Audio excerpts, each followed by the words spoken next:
Hello again. This is our third example for week 1. And this is a problem 114. And in this case, we're looking at the logistic equation with k equal to 1. And the suggestion is that 1 over 1 plus c e to the minus rt is a solution. And the question is that in fact correct? Or actually, we're being asked to verify that that's correct. And then we're being asked to decide when the solution exists. In other words, depending on which values of c and which values of t do we get a solution. And so let's do the first things first. If c is equal to 0, then p is just equal to 1. Yeah, this is, if c is equal to 0, then there's no t dependence for p. It's just 1 over 1. This is clearly a solution because the derivative of 1 with respect to t is 0. R is whatever it is. We think it's some kind of positive constant. And then p is 1, and 1 minus p is 0. So this equation is saying that 0 is equal to 0. And that is in fact correct. Okay, wonderful. Now let's look at the more interesting case where c is not equal to 0. So let's take c not equal to 0.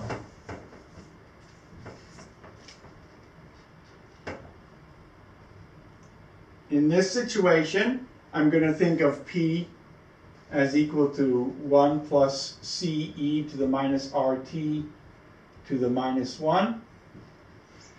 And then the derivative of p with respect to t is going to be minus 1 times 1 plus c e to the minus rt to the minus 2 times the derivative of the inside, which is c e to the minus rt times minus r.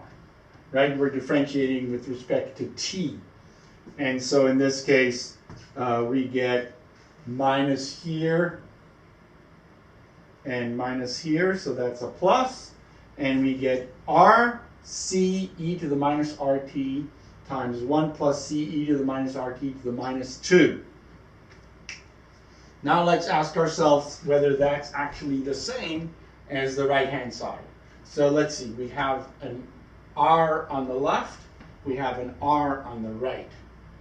P is 1 power of 1 plus c e to the minus rt to the minus 1.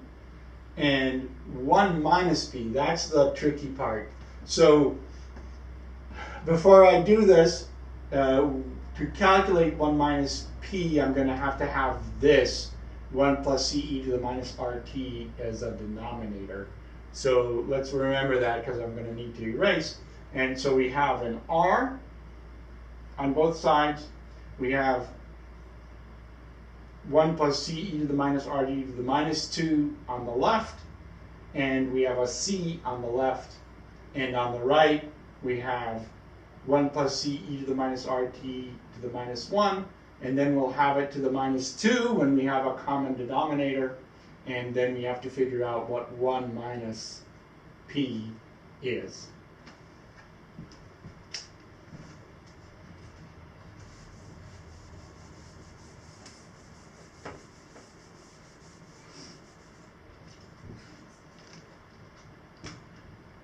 One minus p is equal to 1 plus c e to the minus rt over 1 plus c e to the minus rt minus 1, right? Because p is 1 over this. And so we get the 1's to cancel. We get the power of 1 plus c e to the minus rt in the denominator. And in the numerator, we get c. We did have a c from dp dt. And we get e to the minus rt from this 1 minus p factor. And in fact, we had that because of the chain rule in dp dt. So in fact, this equation is satisfied. So this equation is satisfied when c is equal to 0, and it's satisfied when c is not equal to 0. So it's always satisfied for every value of c. We'd like to try to decide for which values of t this solution exists. The solution, again, was a solution to the logistic equation with k equal to 1, and we checked that 1 over 1 plus c e to the minus rt is a solution. Now, if c is equal to 0, then p of t was just equal to 1. That clearly exists for all time, right? Even backwards time, for that matter. And now let's consider the case where c is bigger than 0. So if c is bigger than 0, e to the rt is 1 when t is equal to 0. So I'm thinking about what happens when t is equal to 0. E to the minus rt is 1. And so 1 plus c is bigger than 1. And so 1 over 1 plus c is less. So this is the case where c is bigger than 0. We're starting at t equal to 0 at some point where p is less than 1. And then as t increases, c e to the minus rt is always positive. So this becomes, the denominator becomes more positive, and eventually, if t gets very large, e to the minus rt gets very small, and so we're getting closer and closer to 1 over 1.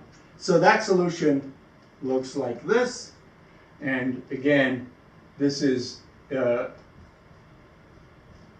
solution for all t. Now let's consider the situation where c is less than 0. If c is less than 0, then c e to the minus rt is in general smaller than 1, depending a little bit on the value of c, but let's think about it later. Let's assume for now that p is positive, right? If c is bigger than 1 and negative, then this ratio is actually negative down here, which is, of course, biologically nonsense.